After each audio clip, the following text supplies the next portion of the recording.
नमस्कार। इस वक्त हम मौजूद हैं गांव धरसू में। आपको बता दें, समय समय पर जो धार्मिक स्थान होते हैं उन पर गबन का मामला सामने आता रहता है और इसी तरह का एक मामला संज्ञान में है। ग्राम पंचायत धरसू के अंदर मौजूद है और यहाँ पर हमारे साथ एक शख्स भी मौजूद है जिन्होंने जो धरसू में जो दरगाह है उसका चार्ज संभाला, लेकिन उसके बाद की क्या कुछ कहानी है, क्या कुछ मामला है, क्या गबन का मामला है, किसने किया, कौन दोषी है, इसके बारे में सारी डिटेल जानने के लिए हम आज पहुंचे हैं गांव धरसू में। हमारे साथ मौजूद है जिन्होंने काफ़ी समय तक जो चार्ज है दरगाह का वो भी संभाला। अब जानेंगे पीड़ित का क्या कुछ कहना है, क्या मामला है, क्या कुछ आरोप प्रत्यारोप है और इसके बारे में प्रशासन से किस तरह कार्रवाई की अनुशंसा करते हैं, उसके बारे में भी हम इनसे डिटेल से जान लेते हैं और आप तक पहुंचाने की कोशिश करेंगे। सारा मामला आप डिसाइड करें कौन गलत कौन सही।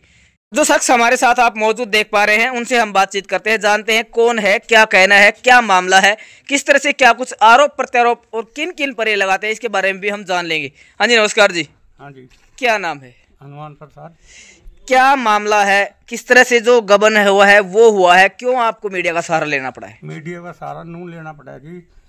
बाबा हमजा पीर में दरगाह में आज से 45 साल करीब मेरे नाम से मीटर लगा था और मैं 10 साल प्रधान भी रहा था। मैंने मेरा चार्ज में बीमार होने जागे को दे दिया था, लेकिन उसके 45 साल के भीतर अभी ये 2 साल से इन्होंने बिल नहीं भरा। उससे उपरांत सब बिल भरते आए हैं जो भी आए हैं। और बीच में जैसे कि ओम प्रकाश है, इसने बाबा हमजा पीर का 7 साल तक चढ़ावा और 7 साल तक जो वो था नेतराम और ओम प्रकाश का लड़का वो सतीश और रोहित, ये वहाँ से तौलिया घेर कर वहाँ से सामान ठाए के लाया करते और खाते रहे 7-8 साल तक। उसके बाद में मतलब मुकेश की पंचायत आई हरिजन की, उसने इनको जब दखेड़ा तो नेतराम के पास 30-40 लाठी थी, उससे सब डरते थे, इसलिए मुकेश सरपंच मुकाबला नहीं कर सका। तो उसने जाके कोर्ट में एसडीएम और डीसी को ये कहा कि यहाँ 2-4 आदमी मर जाएंगे, आप इसका बाबा हमजा पीर का चार्ज संभालो जी। जब उसके बाद में तहसीलदार यहाँ का गला खोल के ले जाता है और तहसीलदार ही बिल भरता रहा था अब तक जो आ रहा था। और इसमें तहसीलदार के थ्रू ही 2 आदमी बैठे हुए थे। ये जो अब नई पंचायत आई है, इस नई पंचायत ने अपना गमन शुरू कर दिया और सामान चोरी करके मतलब 4 गाड़ी की लो लंकड़ की इन पंचायत वालों ने रोहित और उन्होंने बेच के और 2-2.5 लाख का नर्द में इनकी चादरें गई से कम लाख रुपए की चादर गई होंगी, 2-3 गाड़ी भर के गई है। इस बाबा का सब सामान वो है।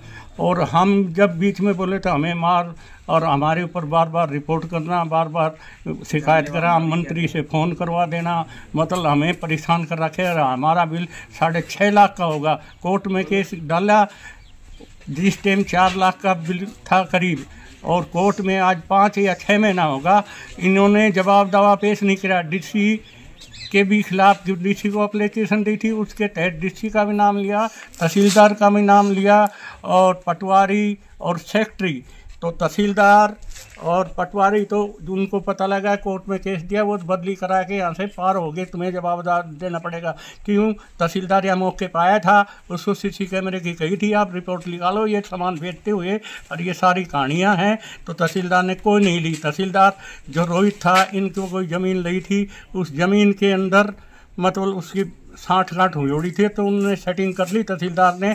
और मैं जिस टाइम वहाँ पीर में गया, जब ये कह रहा था कि तुम बिल बना के देता जाओ और ये जो 70-80 लाख रुपया है रोहित तुम्हें काट देते रहेंगे, क्या उनकी आपस में खान की सेटिंग थी या क्या थी, मैंने खुद अपने मुंह से सुनी थी। और उसके बाद में तहसीलदार ने कोई कार्रवाई नहीं की। अब दूसरा तहसीलदार आ रहा है तो बिल हमारा ये भर नहीं रहा है। यहाँ बार बार तहसीलदार को ये जब चार्ज तहसीलदार का आया था, गला खोल के तहसीलदार ले जाता है, तो पंचायत को यहाँ की चोर है जो पिछली थी वो अपना चार्ज इसको संभाल के तुम खाते रहो। और उसके बाद में लंबरदार जो है, लंबरदार हमारे ईमानदार हैं, उनसे लिख के सलाह, जो सही आदमी है 2 आदमी वहाँ छोड़ नियुक्त कर दिया, वो भाई तुम जो सामान है इसका रिकॉर्ड रखो। उससे पहले कोई रिकॉर्ड नहीं, क्या आ रहा है, क्या जा रहा है, क्या नहीं है, कोई नहीं है। बाकायदा जो बैठता है उनकी तनख्वाह दी, हमें कोई तकलीफ थोड़ी थी उस बात की, गलत बात है। लेकिन बाबा का काम तो सही होना चाहिए था। ये कहानी चल रही है। तू बता रहे वो विपक्ष हमारे साथ मौजूद, उनसे जान लेते हैं क्या नाम है, क्या कुछ कहना है, क्या कुछ जो विवाद है वो इनके साथ हुआ और अब किस तरह से कार्रवाई चाहते हैं। क्या नाम है भाई आपका? मेरा नाम कुलदीप पंडित है। मेरे पापा का नाम महावीर प्रसाद है। मैं दरसू का रहने वाला हूँ। जी जी। मैंने ग्राम पंचायत दरसू के ऊपर कुछ जानकारी प्राप्त करनी चाहिए, वो भी आरटीआई के माध्यम से, जो मैंने सरपंच साहब या ये इनके बीडीपीओ हैं उनसे प्राप्त करनी चाहिए। मगर मेरे आरटीआई देने के कुछ महीने बाद ही इन्होंने मेरे को परेशान करने शुरू कर दिया, मेरे ऊपर दबाव बनाना शुरू कर दिया कि भाई तू आरटीआई वापस ले ले, क्योंकि करोड़ों का गबन था, मुझे पता था। उसके बाद मैंने सीएम विंडो के माध्यम से मैंने मनरेगा में जो बने हुए मजदूर हैं, वो जो मर चुके जो लोग, उनके भी मनरेगा मजदूर के जॉब कार्ड बने हुए हैं, सरकारी नौकरी में जो हैं उनके भी बने हुए हैं। तो इस बारे में मैंने सरपंच से पूछताछ करनी चाहिए, इसके बारे में पूछताछ करनी चाहिए। जो ये मनरेगा कार्ड मेरे पास हैं, इनमें कमला देवी है जो एक्सपायर हो चुकी है, ये सिंहराम है हरिजन, इनका भी एक्सपायर हो चुके हैं, ये भी इनका भी बना हुआ है। पीरूराम सैनी है जो कि एक्सपायर हो चुके हैं और सरकारी नौकरी में थे, उनका भी बना हुआ है। ज्वाला प्रसाद हैं जो 85 साल की उम्र के हैं, उनका बना हुआ है, जबकि उनकी उम्र 40 वर्ष दिखा रखी है। तो ऐसी बहुत सी अनेकों धांधलियां हैं जो करोड़ों रुपए की करे बैठे हैं। तो इसी संबंध में मैंने इनसे जवाब मांगना चाहा। जो सीएम विंडो में जो मैंने एप्लीकेशन लगाई, उसकी जाँच अभी वो कार्य पे है, अभी बीच में ही रुकी पड़ी है, अभी कर नहीं रही पूरी। तो इन्होंने मेरे पापा को, मेरे को जान से मारने की कोशिश की। सरपंच का पति बबलू फौजी जो कि मेरे घर पर 50-60 लोगों को लेकर आया, उसकी वॉइस कॉल रिकॉर्डिंग है, वो मेरे पास कॉल करके कह रहा है कि बाहर आ जा या जहां भी मिलेगा तेरे को जान से मार देंगे। इन चीज़ों के मेरे पास पुख्ता सब तरह के सबूत हैं, मगर प्रशासन इनके खिलाफ कोई उचित कार्रवाई नहीं कर रहा। और उसके बाद में 30 तारीख को मेरे पापा के ऊपर भी इन्होंने जानलेवा हमला किया है। जो बाबा पीर बाबा की दरगाह में सभी सीसीटीवी कैमरे लग रहे हैं, उनमें सब कुछ रिकॉर्ड हो गया है। मेरी प्रशासन से यही अपील है कि इनके खिलाफ उचित से उचित कार्रवाई की जाए। वह इस सरपंच के खिलाफ जांच करके अगर जांच में दोषी पाई जाती है पूरी पंचायत, तो इन्हें सस्पेंड किया जाए। और प्रसाद जी भी हमारे साथ मौजूद हैं। इसी विवाद के चलते इनको भी निशाना बनाया गया है। चलिए जान लेते हैं क्या कुछ हुआ, घटनाक्रम किस तरह से, क्या कुछ जो घटना है वो इनके साथ घटी है। क्या नाम है जी? महावीर प्रसाद। क्या घटनाक्रम हुआ आपके साथ, किन लोगों ने हमला किया? ये 28 तारीख को तो मेरे को इन्होंने के नाम से 10 आदमियों ने मारा है। कौन थे वो लोग? ये उनके खिलाफ पहले मुकदमा चला हुआ है। मेरे घर का गेट तोड़ दिया था 2019 में जी। तो उनके के नाम से 20 के खिलाफ मुकदमा दर्ज था। धारा वो क्या नाम है 452 लगी हुई थी। उन्होंने मेरे को राजीनामा की कही कि राजीनामा कर ले। रामतार सैनी है, वो मेरे को कहा कि भाई राजीनामा कर ले, नहीं तो अंजाम बहुत बुरा होगा। कौन है ये रामतार पुत्र निरंजी जी। इन्होंने मेरे को खुद कहा, तो मैंने अनसुनी कर दी। मैं ऐसे ही कहते होगा।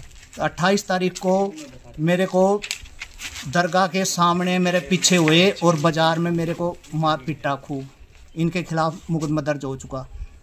और 30 तारीख को मैं चाय पी रहा था मेरचंद की दुकान पे, उसका लड़का था नरेश,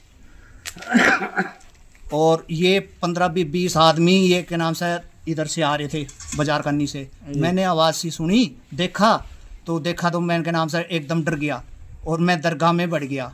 वहाँ सरपंच ने ये रविता देवी जो कि के नाम से मेरे कमरे से बाहर निकाल के लेकर आई, मेरा हाथ खींच के लाई पकड़ के। इसके साथ एक थी ये क्या नाम है सिंदरो, और एक थी ये के नाम से सुरेंद्र की घरवाली, उसका नाम मेरे को पता नहीं। इन्होंने तीनों ने मेरे को वहाँ से कमरे से बाहर निकाला। उसके बाद मैं ये होशियार का लड़का है जो कैमरे में भी आएगा, मैंने कंप्लेंट में दे रखा है, नाम क्या है इसका पता नहीं, होशियार का, इसने मेरा हाथ खींचा। एक ये सूरत सिंह का लड़का है, उसने मनोज नाम है शायद, उसने भी मेरे को पकड़ के, और इसने होशियार के लड़के ने मेरा मोबाइल छीन लिया। मैं 1039 पे फ़ोन किया मैंने के यहाँ 112 पे, तो मेरी बात तो इतनी हुई कि मैडम से बोली कहाँ से बोल रहे हो, मैं पीर दरगाह से बोल रहा हूँ और मेरे को मार रहे हैं वहाँ 10। उन्होंने उसके बाद में मेरा फ़ोन खोस लिया। मैं जल्दी 112 भेजो आप। उसके बाद में मेरे को वहाँ से 112 आती है, वहाँ से मेरे को बैठा कर पुलिस की गाड़ी में वहाँ ले जाते हैं थाना में मेरे को चोर घोषित करते हैं। चोर घोषित करने के बाद में वो सारे चले जाते हैं, और सदर थाना SHO रविंदर ने मेरी इतनी बेइज्जती की, हद से ज़्यादा, बोला चोर दरगाह में नहीं जाएगा और किस लिए जाता है तू वहाँ। मैं ठीक है भाई। और 3 पेपरों पे मेरे से साइन भी करवाए उसने के नाम से कोरे पन्ने पे सदर था। और मैंने कहा मेरा हाथ टूट गया, मेरी तबीयत खराब है, आप मेरे को सिविल हॉस्पिटल में ले चलो। न तो मेरे को 112 वाले ले गए 100 हॉस्पिटल में, न मेरे को SHO रविंद्र ने भेजा। मेरे को 5:30-6 बजे छोड़ा, मैं घर आया। दूसरे दिन 31 तारीख को मैं सिविल हॉस्पिटल में गया। हॉस्पिटल वाले डॉक्टर ने कहा भाई तुम कल क्यों नहीं आया? मैं बोलो मेरे साथ ऐसी घटना हुई कि मेरे को पुलिस वाले उठा ले गए और मैं वहाँ 5:30-6 बजे तक रहा, आप पता कर लो। तो मेरा हाथ का ऑपरेशन पहले हो रहा है, मैं 3-4 महीने पहले एक्सीडेंट हो गया था, तो मेरा गांव को सबको पता है मेरा ऑपरेशन हो रहा है।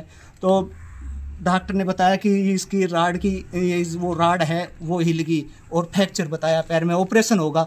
सरपंच ने रविता देवी ने खुद मेरा हाथ पकड़ के खींचा है, जिसके साथ सिंदरो थी, सुरेंद्र की बहू थी, और मेरे साथ के नाम से मेरे मारने वाला ये रोहतास का लड़का है, ये इसका नाम क्या है, एक दीपक खिची था और एक ये सूरत सिंह का लड़का था। और जो कैमरे के आगे कोई आवे वो देख लो, 5 जनों ने मारा है। कैमरा दिखा दे। आपका विशाल नाम है। विशाल जी, क्या आप किस गांव के पंच हैं? हाँ जी। ये सारा मामला जो कवर किया है आपके संज्ञान में भी है, असल में ये सारा मामला क्या है और कौन ऐसे लोग हैं जो जबरदस्ती कब्जा करना चाह रहे हैं, जिन्होंने कब्जा किया हुआ है?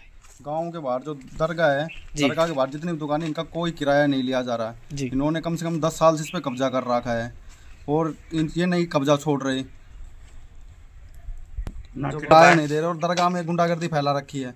ये जैसे कि कुछ सैनियों के लोग हैं, ये कह रहे हैं दरगाह में बैठेंगे तो हम बैठेंगे, नहीं कोई नहीं बैठेगा जी।